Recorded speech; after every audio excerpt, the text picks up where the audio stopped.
বনে প্রবেশ করি তখন এই সবুজ ঘাস দেখে, এই কোমল ঘাস দেখে আমাদের মন প্রফুল্ল হয়ে ওঠে। ভিন্ন ভিন্ন প্রজাতির ফুল, ভিন্ন ভিন্ন রঙের ফুল দেখে এই মন আনন্দে ভরে ওঠে। এখানে শিশুরা আনন্দ লাভ করে, বড়রা ভোজন গ্রহণ করেন, কথাবার্তা বলেন, হাঁটাহাঁটি করে বেড়ান। এবার ভেবে দেখুন, যখন এই উপবনের নির্মাণ হয়েছিল সেই সময় যদি এই মাটিকে সঠিকভাবে খনন না করা হতো, যদি তাতে সঠিকভাবে বীজ রোপণ না করা হতো, যদি কোনো সংঘর্ষ না হতো, পরিশ্রম না করা হতো, যদি চলতে চলতে পায়ে কাঁটা না বিঁধে যেত, তাহলে এই সুন্দর বন দেখে আমরা কি এই আনন্দ লাভ করতে পারতাম? কখনোই নয়। ধরুন কোনো নদীর তটে সুন্দর একটি বন আছে, সেই বনের আনন্দ লাভ করতে গেলে আপনাকে সেই নদী পার করতেই হবে। যদি সুখের নদীর কাছে পৌঁছতে চান, তাহলে তটে যে কাঁটা রয়েছে সেগুলোর সাথে সংঘর্ষ করতেই হবে। এই সংসারে যদি আপনি সুখ লাভ করতে চান, তাহলে সুখ লাভের এই যাত্রা শুরু করতে হবে সংঘর্ষ দ্বারা। তাহলে সংঘর্ষকে স্বাগত জানান, এর পেছনেই সুখ রয়েছে যা আপনার জন্য অপেক্ষা করছে। এবার হাসুন আর আমার সাথে ভালোবেসে বলুন, রাধা রাধা। আপনি কখনো কাউকে পর্বতে আরোহণ করতে দেখেছেন? বা আপনি কখনো নিজে কোনো পর্বতে আরোহণ করেছেন? করে থাকলে আপনি এই বিষয়ে অবশ্যই জানবেন যে যখন আমরা শিখরের দিকে এগোই, ওপরের দিকে এগিয়ে চলি, তখন আমাদের একটু ঝুঁকে পথ চলতে হয়। তখনই আমরা সেই পর্বত আরোহণ করতে পারি। কিন্তু যে ব্যক্তি নিচের দিকে ফিরে আসছেন, তিনি কিন্তু ঝুঁকে চলেন না, তিনি দৃঢ়ভাবে সোজা হয়ে নিচে নামেন। এই ভারসাম্য বজায় রাখার এই খেলাতে সংসারের একটা সার লুকিয়ে রয়েছে। যদি আপনিও জীবনে উঁচুতে উঠতে চান, শিখরে পৌঁছতে চান, তাহলে আপনাকেও নত হয়ে, বিনম্র হয়ে সামনে এগোতে হবে।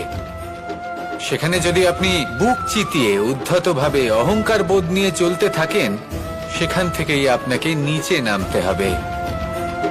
কোনো ব্যক্তি তার বিনম্র স্বভাব দেখেই বোঝা যায় যে সেই ব্যক্তি সাফল্যের শিখর দেশে আরোহণ করছে নাকি নিচে তথা খাদের দিকে যাত্রা করছে। তাই সবসময় বিনম্র থাকুন, শ্রেষ্ঠ কর্ম করুন, পরিশ্রম করুন, আর আমার সাথে ভালোবেসে বলুন, রাধার। মানুষ একটা অত্যন্ত শ্রেষ্ঠ কর্ম করতে পারেন, সেটা হলো ভুলে যেতে পারা। আর সেটা বরদানের চেয়ে কম কিছু নয়। মানুষকে যখন কোনো কারণে নিজের প্রিয়জনদের থেকে দূরে যেতে হয়, তখন মনে দুঃখ জাগ্রত হয়, তিনি সেই দুঃখকে ভুলতে পারেন। কখনো কোনো সম্পর্ক থেকে যদি দুঃখ পেয়ে থাকেন, তখন সেই দুঃখকে ভুলতে পারেন। কিন্তু এই সংসারের প্রত্যেক আবেগ, প্রত্যেক বস্তু ভুলে যাওয়া উচিত নয়।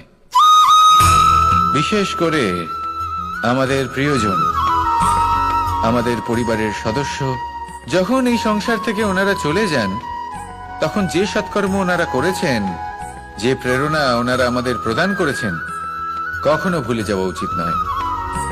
যখন আপনি কোনো উঁচু স্থানে পৌঁছে যান, আপনি সাফল্য লাভ করেন, তখন সেই সকল বন্ধুদের ভোলা উচিত নয় যারা আপনার সাথে আরম্ভ থেকে ছিল, যারা সব সময় আপনাকে সাহায্য করেছে। আর সব থেকে গুরুত্বপূর্ণ কথা, আপনার বয়স যতই বৃদ্ধি পাক না কেন, মাতা পিতাকে কখনো ভুলবেন না। আপনি যতই বড় হন না কেন, আপনি তাদের সন্তানই থাকবেন। অভিজ্ঞতার দিক থেকে ওনাদের থেকে ছোটই থাকবেন। তাই সবসময় নিজের মাতা পিতাকে নিজের সাথে রাখুন, কখনো তাদের ভুলবেন না। সেই সকল ব্যক্তিদের ভুলে যাবেন না যারা দুঃখের দিনে আপনার সাথে ছিল, তবেই জীবনে সুখ পাবেন। আসুন আর আমার সাথে ভালোবেসে বলুন, রাধা রাধা।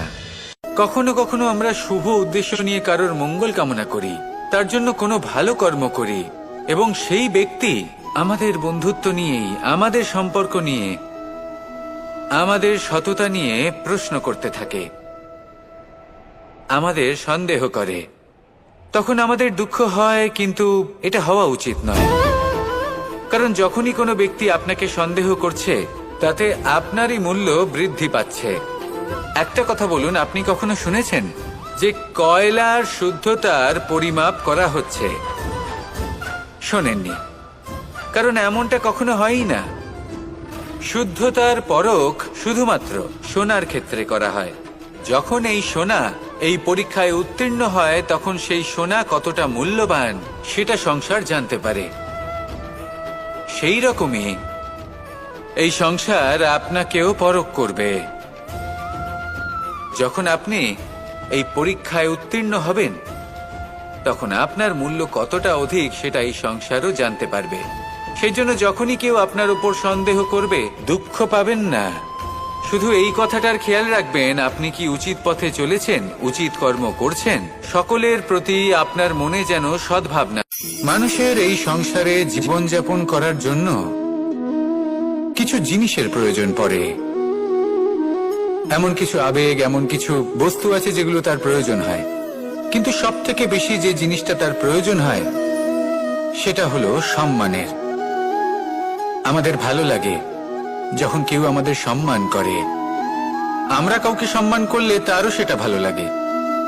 কিন্তু আপনি দেখবেন যে সংসারে বেশিরভাগ মানুষ দুটি মাপদণ্ডের ভিত্তিতে সম্মান করেন, হয় বয়স দেখে করেন বা উপার্জন দেখে, অর্থাৎ সেই ব্যক্তি কতটা উপার্জন করেন। এবার ভেবে দেখুন, এটা আবশ্যক নয় কারোর বয়স যদি বেশি হয় তার বুদ্ধিও ততটাই বেশি হবে। আবশ্যক এটাও নয় যে কোনো ব্যক্তি যদি অত্যন্ত ধনী হন বা তার মনও নির্মল হবে বা তিনি সৎকর্ম করবেন বা এমন কোনো কর্ম করবেন যাতে উনি সম্মান লাভ করতে পারেন। হতে পারে উনি ধনী কিন্তু দুশ্চরিত্র।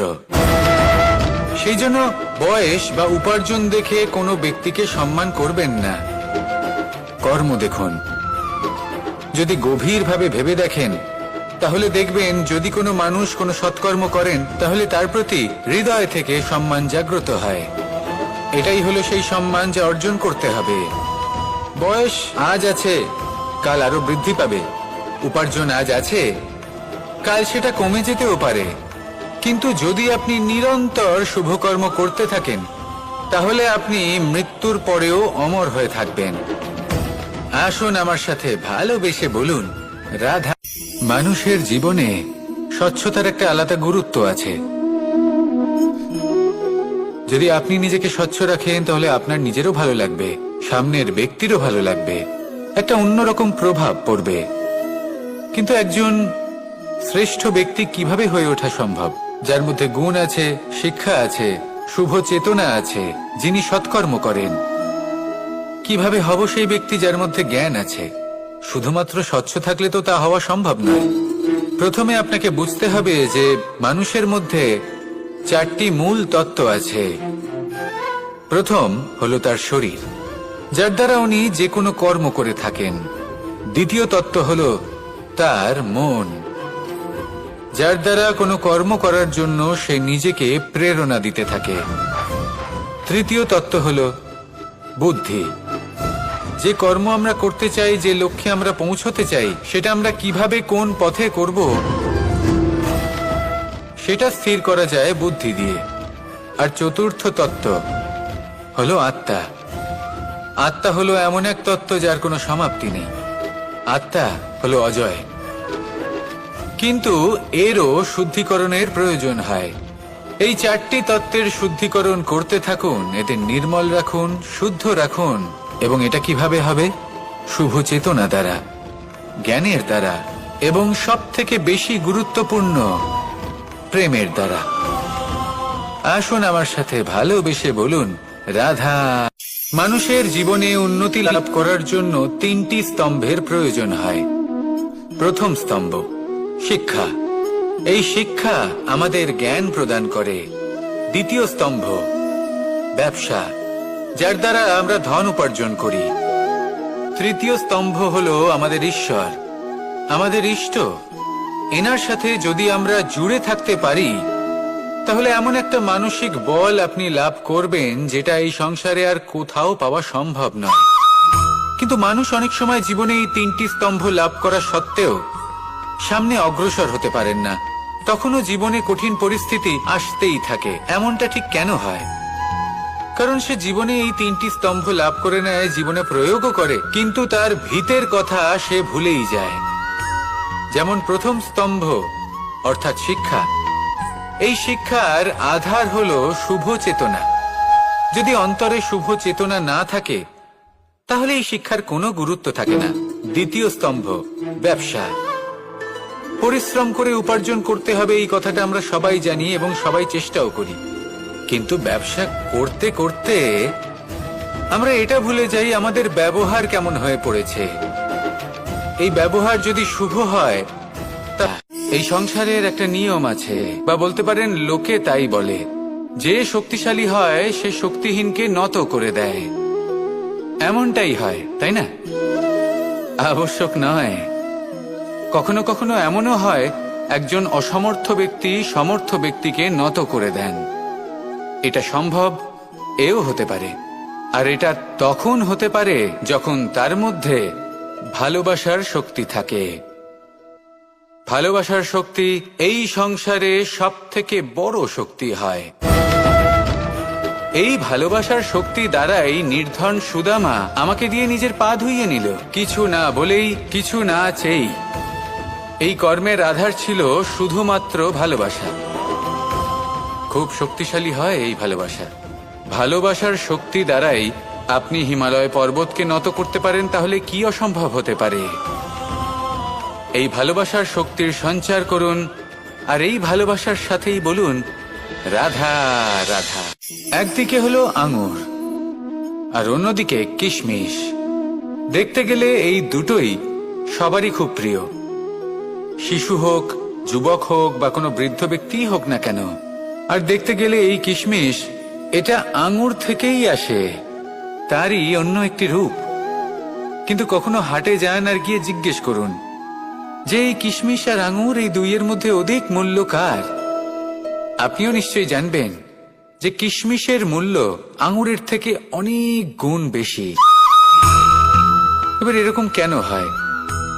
এর পেছনে কি কারণ থাকতে পারে? একদিকে হলো সেই আঙুর যা টাটকা অবস্থায় গাছ থেকে পেড়ে খাওয়া যায়, আর অন্যদিকে হলো কিশমিশ যাকে মাসের পর মাস রোদে ফেলে রাখা হয়। একদিকে আঙুর যা কিনা অত্যন্ত রসালো, আর কিশমিশে কোনো রসই নেই। একটি হলো অত্যন্ত কোমল এবং সুন্দর, অন্যটি অমসৃণ এবং তাতে বিন্দুমাত্র সৌন্দর্য নেই, তাও তার মূল্য বেশি। এইসব কেন হয়? এই কারণেই হয় কারণ সেই আঙুর অনেক মাস পর্যন্ত রোদ সহ্য করে থাকে, কষ্ট সহ্য করে থাকে, তবেই সেই আঙুর কিশমিশে পরিণত হয়। এবার জীবনের কড়া রোদ যাকে সহ্য করতে হয়, তার সাথেও এটাই হয়ে থাকে, তারও মূল্য আপনা থেকেই বৃদ্ধি পায়। আপনার জীবনে আপনার গুণ, আপনার প্রতিভা, তা অত্যন্ত গুরুত্বপূর্ণ। কিন্তু যখন আপনি অভিজ্ঞতা লাভ করেন, তখনই সেই অভিজ্ঞতা আপনার গুণ এবং প্রতিভাকে আরো অনেক বেশি শ্রেষ্ঠ করে তোলে। তাই জীবনের কঠোর রোদের মধ্যেও দাঁড়িয়ে থাকাটা শিখে নিন, সাহসের সাথে কঠিন পরিস্থিতির সম্মুখীন হওয়াটা শিখে নিন। ঠিক এইভাবেই অভিজ্ঞতা লাভ করতে হয়, আর এই অভিজ্ঞতা আপনার মূল্য বৃদ্ধি করতেই থাকবে, করতেই থাকবে। আর তখন এই মন প্রসন্ন হয়ে বলবে রাধা রাধা। আমাদের সকলের জীবনেই দুই ধরনের ব্যক্তি থাকেন, বন্ধু এবং শত্রু। তারা হলেন আমাদের প্রিয় বন্ধু, যারা আমাদের জীবনে সবসময় আমাদের পাশে থাকেন। কখনো কখনো আমরা তাদের জন্য কিছুই করি না, তাও তারা আমাদের আনন্দ প্রদান করেন, ভালোবাসা প্রদান করেন। আর অন্যদিকে থাকে আমাদের শত্রু। দেখতে গেলে যখন আমরা জন্ম নিই, তখন কিন্তু আমাদের কোনো বন্ধু থাকে না, আমাদের কোনো শত্রুও থাকে না। কিন্তু যত ধীরে ধীরে আমরা জীবনে এগোতে থাকি, আমাদের বয়স বাড়তে থাকে, তখন আমাদের বন্ধু আর শত্রু এই দুইয়ের সংখ্যা বাড়তে থাকে। আর সেই সবকিছু নির্ভর করছে আমাদের কথার ওপর এবং আমাদের ব্যবহারের ওপর। এবারে আপনি যদি কোনো ব্যক্তিকে স্বাগত জানান উদার চিত্তে, ভালোবেসে, তাহলে সেই ব্যক্তি আপনার বন্ধু হবেই হবে। কিন্তু যদি আপনি নিজে হাতে কাউকে সামনে অগ্রসর হতে বাধা দেন, বিনা কারণে তার সাথে খারাপ ব্যবহার করেন, তাহলে তার মনে শত্রুতার বোধ অবশ্যই জেগে উঠবে। আর রইল বিষয় কথার, যদি আপনার কথা মধুর হয়, তাহলে সবাইকে আপনি আপন করে নিতে পারবেন। এই কথাই যদি কটু হয় তাহলে আপনার আপনজনেরাও দূরে চলে যেতে পারে। তাই নিজের কথার উপর সংযম রাখুন এবং নিজের আচরণ উদার করে তুলুন। জীবনে সুখই সুখ থাকবে। আসুন আমার সাথে ভালোবেসে বলুন, রাধা। এই সংসারে সব থেকে ভয়ানক এবং গভীর অন্ধকার কোনটা? সেটা যখন মেঘ সূর্যকে ঢেকে দেয় এবং সংসার অন্ধকারাচ্ছন্ন হয়ে ওঠে, নাকি তখন যখন সূর্যাস্তের সময় ঘনিয়ে আসে, সূর্য ঢলে যায় এবং এই সংসারে অন্ধকার ছেয়ে যায়, নাকি সেই অমাবস্যার রাত্রি যখন চতুর্দিকে ঘন অন্ধকার থাকে এবং চন্দ্রমার প্রকাশ কোথাও থাকে না? না, এই সংসারে সব থেকে বেশি ভয়ানক অন্ধকার হলো মানসিকতার অন্ধকার। মানসিকতা খুব গভীর একটা বিষয়। এই মানসিকতাই সত্যের রূপ ধারণ করে এবং আমাদের এই মানসিকতা এবং বিবেকে একটা সূর্য থাকে। যদি আমরা এটা জীবন থেকে বের করে ফেলি তাহলে নিরাশা, হতাশা, অসফলতা এর এমন এক ঘন অন্ধকারে আমরা ফেসে যাব যে তার থেকে বাইরে বের হওয়া প্রায় অসম্ভব ব্যাপার হয়ে দাঁড়াবে। বড়ই কঠিন হয় সেই সময়। সেই জন্য ইতিবাচক মনোভাব থাকা খুব প্রয়োজনীয়। এটা ভাববেন না যে এটা আমার সাথে কেন হলো, এই সমস্যা কেন এলো, ওই ব্যক্তি আমার সাথে এটা কেন করলেন। এটা ভাবুন যে আমি জীবনে যে পরিস্থিতিতে দাঁড়িয়ে আছি তার থেকে আমি ঠিক কিভাবে বাইরে বেরোতে পারবো। যতই ঘন অন্ধকার থাকুক না কেন, খুব ছোট একটা প্রদীপের প্রকাশ আমাদের পথপ্রদর্শক হয়ে দাঁড়াতে পারে। আর আমাদের জীবনে এই ছোট্ট একটা প্রকাশ হলো আশা। এই আশার একটি কিরণ আমাদের অত্যন্ত গাঢ় অন্ধকারেও পথ দেখাতে পারে। তাই এই আশাকে সবসময় মনে প্রজ্বলিত করে রাখুন। গাঢ় থেকে গাঢ় অন্ধকারের সাথে, কঠিন থেকে কঠিনতর সমস্যার সাথে লড়াই করুন, সামনে এগিয়ে চলুন আর আমার সাথে ভালোবেসে বলুন, রাধা। এই সংসারে এমন কোন আবেগ আছে যা সবসময় কটু বলে মনে হয়, কিন্তু সবার শেষে এটি সব থেকে বেশি মধুর উপলব্ধি প্রদান করে, সব থেকে বেশি মধুর অনুভূতি প্রদান করে। উত্তর পেলেন না? আপনাকে একটা উদাহরণ দিই। যখন মাতা সীতাকে অপহরণ করা হয়েছিল তখন শ্রীরাম অপেক্ষা করেছিলেন 4 মাস পর্যন্ত। উনি খুঁজতে চেয়েছিলেন, কিন্তু উনি ওনার খোঁজ বন্ধ রেখেছিলেন। কল্পনা করে দেখুন ওনার কতটা যন্ত্রণা হয়েছিল। উনি শুধু অপেক্ষা করছিলেন, কারণ তখন বর্ষা ছিল। অনেক দিন পর্যন্ত সূর্যের আলো দেখা যায়নি। উনি জানতেন এরকম সময় বানর সেনার পক্ষে বনের মধ্যে পথ খোঁজা খুবই কঠিন কাজ হবে। সাগর পার করা অত্যন্ত কঠিন হয়ে দাঁড়াবে। তারা হয়তো বনের মধ্যে পথ হারিয়ে ফেলবে। উনি অপেক্ষা করলেন, আর এই অপেক্ষার ফল হিসেবে উনি কি লাভ করলেন? সাগরে সেতু নির্মাণ করলেন এবং মাতা সীতাকে সসম্মানে আবার ফিরিয়ে আনলেন। যদি শ্রীরাম অপেক্ষা না করতেন তাহলে হয়তো এই সবকিছু কখনোই সম্ভব হতো না। এটাই হলো শক্তি ধৈর্যের। এটাই হলো আমাদের কাছে শিক্ষা। এই ধৈর্যই প্রত্যেকবার আমাদের অত্যন্ত কঠিন বলে মনে হয়। ধৈর্য ধরা অত্যন্ত কঠিন, কিন্তু অবশেষে এটাই সব থেকে শ্রেষ্ঠ ফল দান করে, সব থেকে মধুর উপলব্ধি, সব থেকে মধুর অনুভূতি প্রদান করে। তাই ধৈর্য ধরে থাকুন, সবকিছু শুভ হবে। আর তখন এই মন প্রফুল্ল হয়ে বলবে, রাধা রাধা। সুখ এবং দুঃখ এই দুই হলো আমাদের জীবনের অবশ্যম্ভাবী এবং গুরুত্বপূর্ণ অঙ্গ। আমাদের সকলের জীবনে কখনো সুখও আসে, আবার কখনো দুঃখও আসে। আমরা সবসময় ভাবি আমরা কিভাবে সুখ লাভ করব, কিভাবে আমরা দুঃখ থেকে দূরে থাকতে পারি। আর এই জীবনে যা কিছুই ঘটুক না কেন, সেই সবকিছু আমরা সুখ এবং দুঃখের মাপদণ্ডে মেপে থাকি। এবার এখানে একটা ছোট্ট বিষয় আছে। এটা ভেবে দেখতে হবে যে কে আসলে সুখী ব্যক্তি। সুখী ব্যক্তি হলেন তিনি যিনি নিজের জীবনে নিজের কর্মের বিশ্লেষণ করে থাকেন, সেই বুঝে পদক্ষেপ নেন। উনি কি করতে চলেছেন সেটা উনি জানেন। আর যদি ওনার কোনো দোষ থাকে বা ভুল থাকে তাহলে সেগুলো শুধরে নিয়ে এগিয়ে চলেন। সেই জন্য উনি সুখী হন। অন্যদিকে যে ব্যক্তি দুঃখী তিনি কি করেন? তিনি নিজের উপর নয়, অন্যের উপর নিজের নজর রাখেন যে তিনি কি করছেন, কিভাবে কর্ম করছেন। ওনারা অন্যের নিন্দা করেন, অন্যের সাফল্য দেখে ঈর্ষা করেন, ক্রুদ্ধ হয়ে যান, ওনাদের বাধা দিতে চেষ্টা করেন। সেই জন্যই তো ওনারা দুঃখী হন।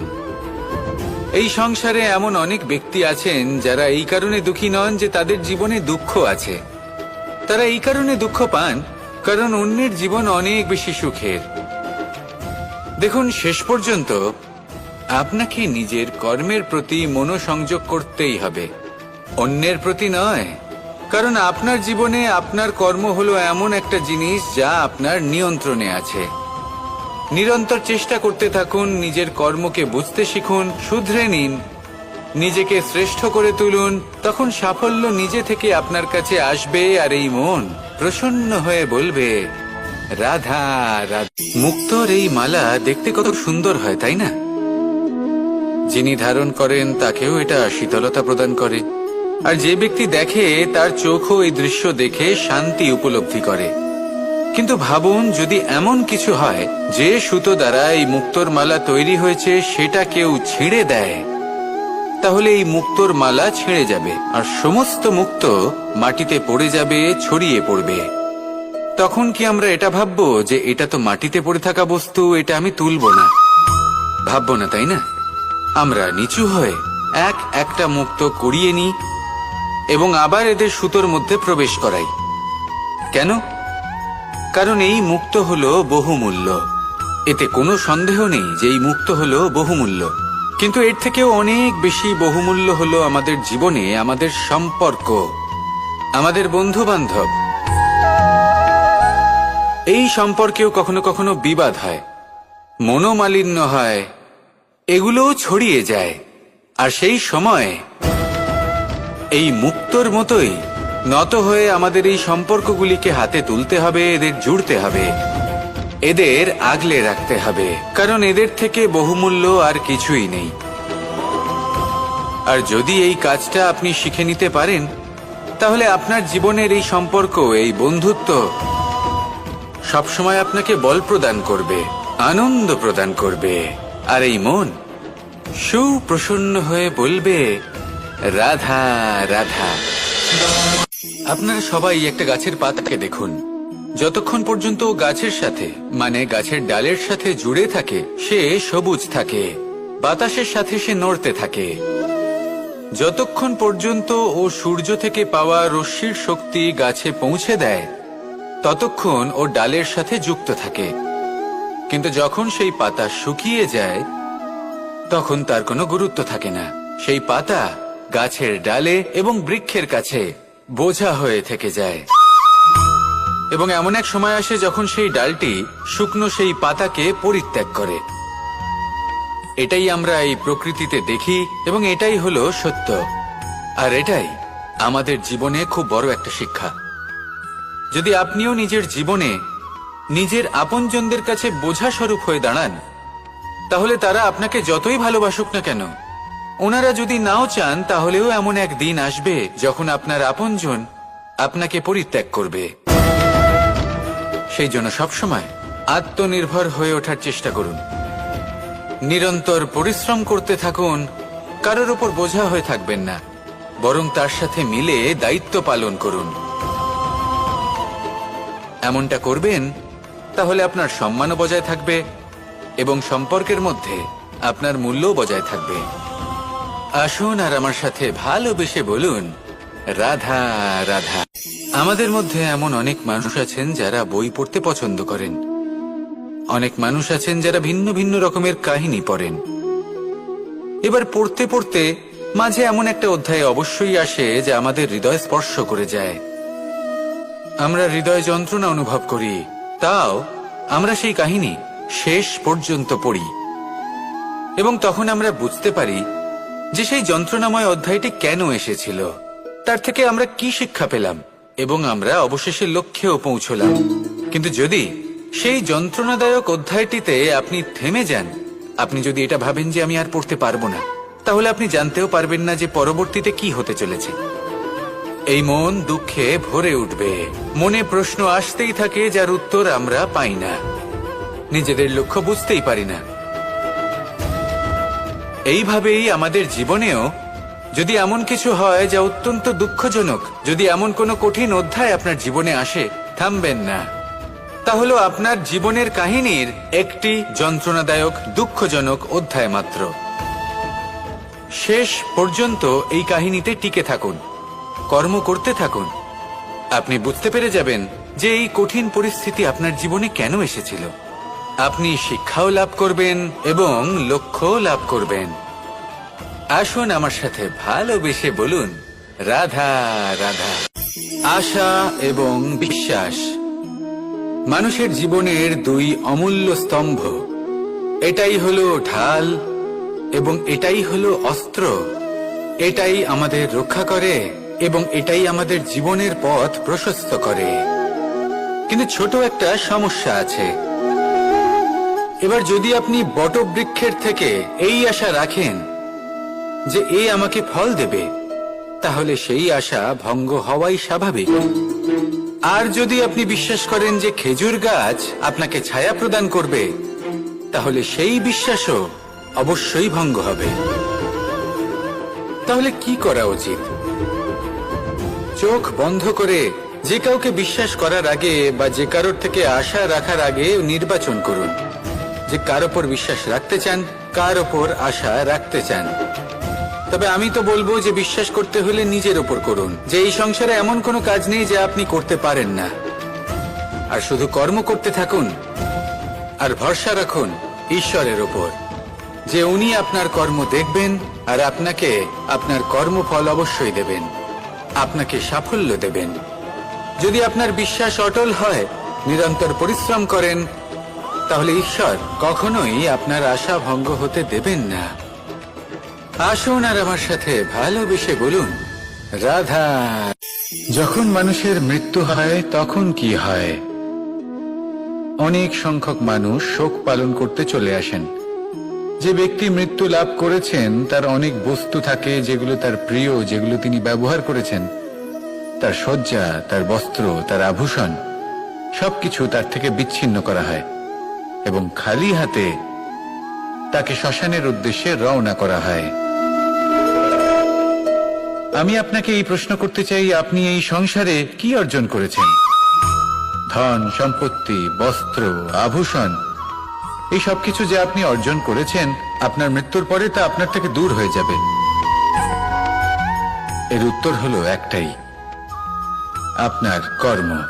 শুধু সেটাই আছে যা একান্ত আপনার, আর শুধু সেটাই এই সংসার থেকে চলে যাওয়ার পরেও সংসারেই জীবিত থাকবে। যদি আপনি দুষ্কর্ম করেন, তাহলে এই সংসার আপনাকে একটি অনুচিত উদাহরণ হিসেবে মনে রাখবে যে এই ব্যক্তি খুব পাপী ছিল, অনুচিত কর্ম করতেন। যে পথে তিনি চলেছেন সেই পথে কারোর চলা উচিত নয়। সেখানেই যদি আপনি সৎকর্ম করেন, তাহলে সংসার চিরকাল এটাই বলবে যে খুব ভালো মানুষ ছিলেন, সবাইকে ভালোবাসতেন, সবাইকে সাহায্য করতেন, আমার খুব প্রিয় মানুষ ছিলেন। এটাই হলো শ্রেষ্ঠ কর্ম। সেই জন্য জীবনে শুধুমাত্র ধন সম্পত্তি, আভূষণ এই সব অর্জন করতে গিয়ে নিজের মনোনিবেশ করবেন না। শ্রেষ্ঠ কর্ম করুন। সংসার থেকে চলে যাওয়ার পরেও এই কর্মই এই সংসারে আপনাকে জীবিত রাখবে। আসুন আমার সাথে ভালোবেসে বলুন, রাধা রাধা। এই শুকনো পাতাটিকে দেখুন, নিষ্প্রাণ হয়ে পড়েছে। কোন একটা সময় এই পাতাটি একটা গাছের ডালে ছিল। সেই গাছ ওর লালন পালন করত। যখন যখন বাতাস বইত, এই পাতায় কম্পন দেখা দিত, মনকে প্রফুল্ল করে তুলত। কোনো একদিন এই পাতা গাছের ডাল থেকে ঝরে পড়ে গেল। নিঃসন্দেহে ও নিজের স্বাধীনতা পেল, কিন্তু আস্তে আস্তে শুকিয়ে গেল, নিষ্প্রাণ হয়ে গেল। দেখুন, আমি এই কথা বলছি না যে স্বাধীনতা অনুচিত, কখনোই না। কিন্তু যে কোনো পরিস্থিতিতে স্বাধীন হতে চাওয়া এটা নিশ্চিত রূপে অনুচিত। আমরা যদি আমাদের জীবনে পরিবারের গুরুত্ব ভেবে দেখি, তাহলে এই পরিবারে যতই মতভেদ থাকুক না কেন, যতই মনোমালিন্য থাকুক না কেন, যতই বিবাদ থাকুক না কেন, এই সব মিটিয়ে নেওয়া অত্যন্ত প্রয়োজনীয়। সেই সবকিছু সমাপ্ত করা অত্যন্ত প্রয়োজনীয়। কখনো এই পরিবারকে ভাঙতে দেবেন না, কখনো এই পরিবার থেকে দূরে চলে যাবেন না। এই পরিবার হলো আমাদের জীবনের একটা অমূল্য সম্পদ, অমূল্য এক আশ্রয়, যা এই সংসারে হয়তো কোথাও আপনি পাবেন না। তাই একে আগলে রাখুন। ভেবে নিন আপনি পাতা আর আপনার পরিবার সেই গাছ। আসুন আমার সাথে ভালোবেসে বলুন, রাধা রাধা। কখনো কখনো অন্ধকারের সাথে লড়াই করার জন্য আমরা প্রদীপ জ্বালাই।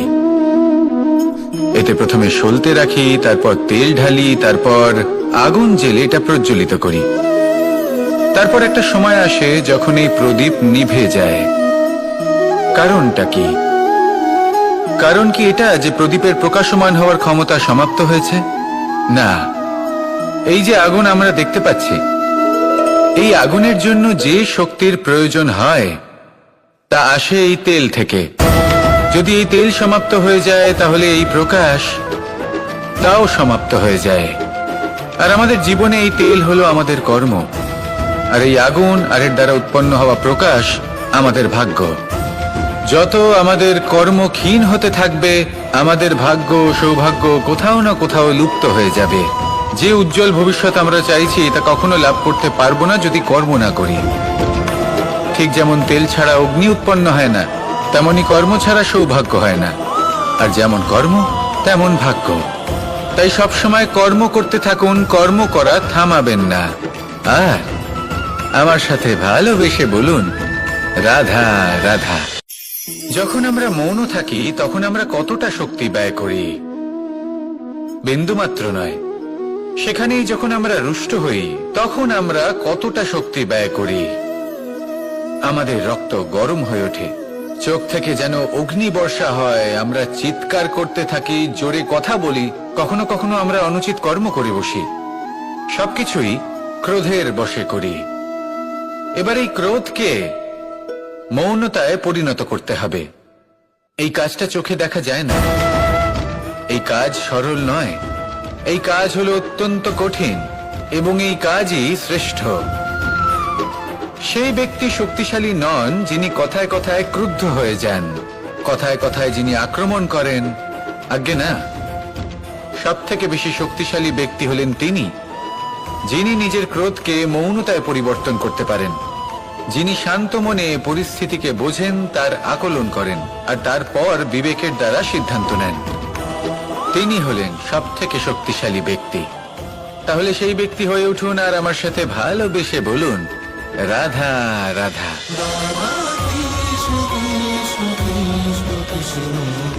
হলো ছোট একটা শব্দ, কিন্তু এর প্রভাব অত্যন্ত বৃহৎ হয়ে থাকে। আর সব থেকে বড় সমস্যা হলো মানুষ আজ অবধি বুঝতেই পারেনি যে এই অহংকারের বাস্তব রূপ কিরকম। কেউ একে গর্বের নাম দেন, কেউ একে আত্মসম্মানের নাম দিয়ে থাকেন, এবং কোথাও একটা এমন সময় চলে আসে যখন সময় এই অহংকারকে ভেঙে খান খান করে দেয়। আর তখন না গর্ব আপনাকে বাঁচাতে পারে, না আপনার আত্মসম্মান। এখন যদি আপনাকে উদাহরণ দিই, তাহলে যেখানে আপনি বসে আছেন সেই ঘরেই ওপরে তাকান, সেই ছাদের দিকে।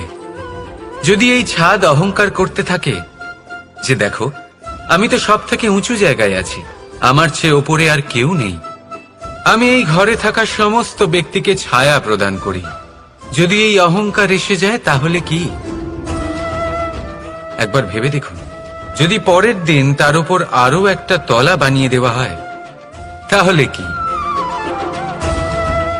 এই ছাদ যার নিজের উঁচু হবার অহংকার ছিল, যে সব থেকে ওপরে ছিল, সে এবার পায়ের তলায় চলে এসছে।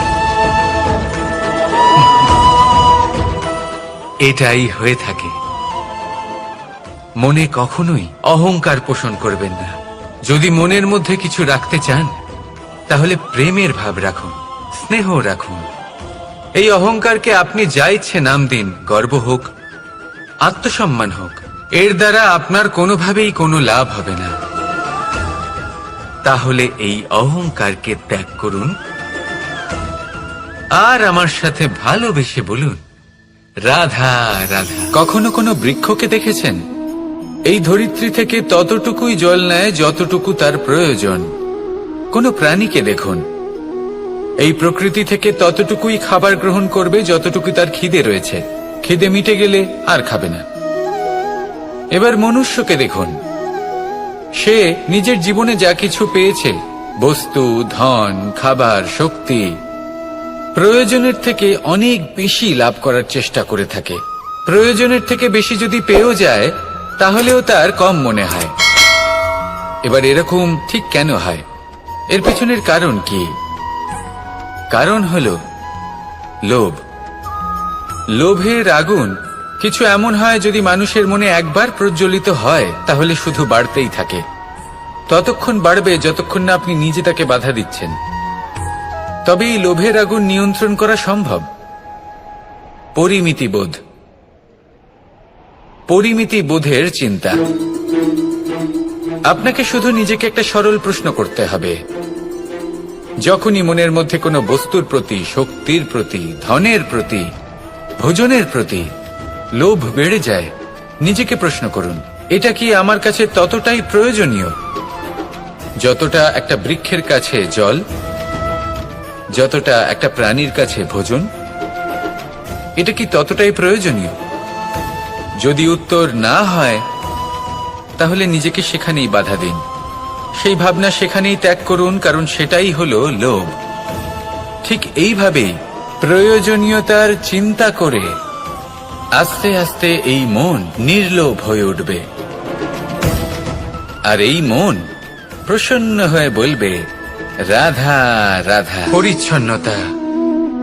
বর্তমানের এই প্রজন্ম আগের প্রজন্মের এই যে অতিশুদ্ধতার অভ্যেস ছিল তা নিয়ে ঠাট্টা করে, তাকে মূর্খতা মনে করে। বুঝতেই পারে না কেন। আমাদের মা, ঠাকুমা, দিদিমা, এদের দেখেছি সকালে উঠে সবার আগে স্নান করেন। কেন? বুঝতেই পারে না।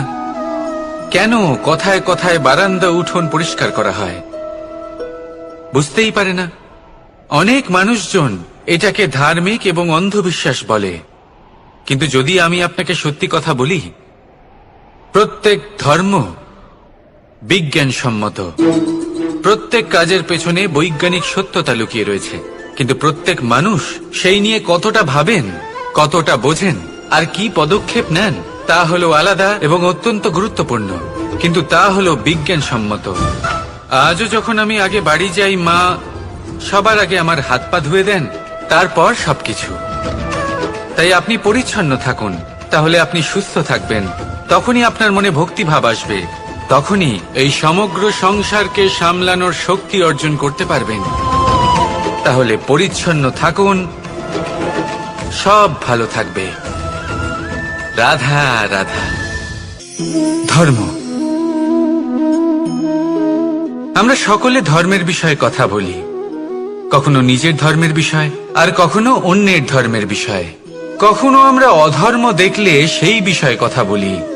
অনেক রকম আলোচনা হয়, কিন্তু এই ধর্ম আসলে কি সেটা কি কেউ বোঝে? যদি আমি আপনাকে উত্তর দিই, এই উত্তর সরল। ধর্ম হলো তাই যা মানুষকে অন্য মানুষের সাথে, সমস্ত বিশ্ব সংসারের সাথে আনন্দ সহকারে বাঁচতে শেখায়। সেই জন্য আপনি যদি কখনো কোনো ধর্মীয় স্থানে যান, সেই ধর্মীয় স্থানে গিয়ে আপনার শান্তির অনুভূতি হয়, তাই না? কিন্তু দেখুন, ধর্মের জ্ঞান থাকলেই সেই মানুষ ধর্মের পথে চলতে পারবে এমন কোনো কথা নেই।